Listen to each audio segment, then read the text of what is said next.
Assalamualaikum warahmatullahi wabarakatuh. Hari ini Bapak melanjutkan materi dari minggu kemarin masih tentang komponen desain. Nah, jadi untuk hari ini ada 3 materi langsung karena pendek-pendek aja. Jadi hari ini ada tentang warna, teks, dan ruang. Nah, jadi langsung aja kita ke bagian yang pertama, yaitu adalah warna. Warna atau color yang pertama. Nah, jadi sebuah desain itu keberhasilannya salah satunya dapat diukur dengan bagaimana kemampuannya memikat hati para audiens atau orang yang melihatnya tuh. Jadi salah satu cara memikat hati para audiens itu dengan cara kombinasi dan perpaduan warna yang sesuai.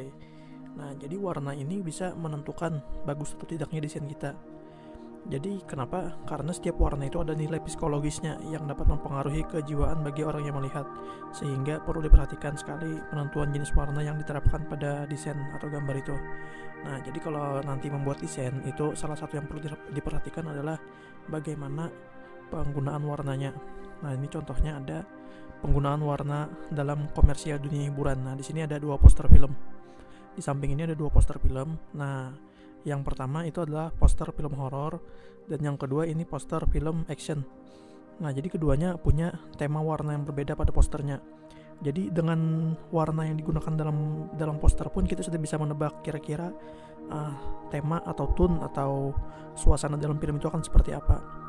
Biasanya dari poster kita tahu, misalnya bagian sebelah kanan ini ada poster film Birds of Prey, ini temanya cukup ceria, tema filmnya itu banyak komedinya. Sedangkan yang di sebelah kiri itu poster Pengabdi Setan, ini kita sudah tahu adalah sebuah film horor dengan tema warna yang agak monoton dan agak gelap. Nah, seperti itu. Jadi teknik pewarnaan yang berbeda menunjukkan sedikit tentang mood dan tone atau suasana yang ditampilkan dalam film tersebut. Nah, itu untuk warna sedikit aja. Nanti akan ada pembahasan khusus tentang warna di bab kedua. Yang kemudian kedua adalah tipografi itu berasal dari bahasa Inggris. Tipografi sama salah satu disiplin ilmu seni yang membahas tentang teknik pemilihan dan penataan huruf pada sebuah ruang atau media. Jadi tipografi ini adalah ilmu tentang bagaimana caranya mengatur teks atau huruf dalam sebuah media grafis. Gunanya memberikan informasi tentang kesan, pesan, ilustrasi dari gambar yang disajikan dalam media tersebut. Jadi tipografi ini jelas fungsinya adalah untuk memberikan sebuah pesan dalam media yang kita tampilkan. Ada beberapa gambar yang harus menggunakan huruf untuk menyampaikan pesannya.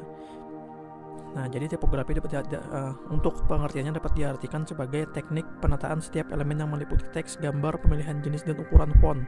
Font itu adalah bentuk huruf untuk menyeratkan makna dari grafis yang ditampilkan. Pemilihan jenis font dalam media juga harus memperhatikan dari karakter yang akan ditampilkan. Nah, misalnya ketika kita merancang sebuah desain, contohnya misalnya kayak poster, kita harus memperhatikan beberapa unsur-unsur tertentu. Nah, ini contoh lagi poster film, ini menggunakan tipografi. Jadi dalam menata dan memilih jenis dan ukuran font dalam media grafis, kita harus mempertimbangkan beberapa hal, misalnya keindahannya, tata letak desain huruf dengan berbagai macam efeknya, kemudian penentuan dan kombinasi warna pada huruf dan juga kejelasan bentuk hurufnya. Nah, seperti contohnya di sini ada 2 buah poster. Nah, 2 buah poster ini lagi tidak menggunakan penjelasan tentang judul atau apa. Yang jelas di sini ada cuma sebuah huruf besar dan sebuah angka, itu sudah menjelaskan secara singkat kepada kita tentang apa poster tersebut, tentang film apa.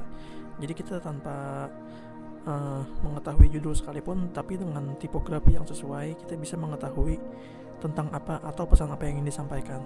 Nah, itu. Kemudian yang ketiga adalah ruang atau space.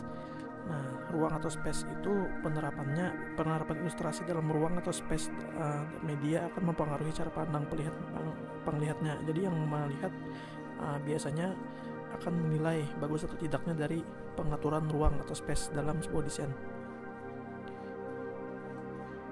Dengan mengatur tata letak objek grafis dalam ruang, Anda dapat merasakan benda tersebut seolah jauh, dekat, besar, kecil, perbedaan tinggi atau rendah, penuh atau sesak, dan terkesan longgar dan yang lainnya. Karena perasaan tersebut bisa saja berbeda untuk satu orang dan yang lainnya.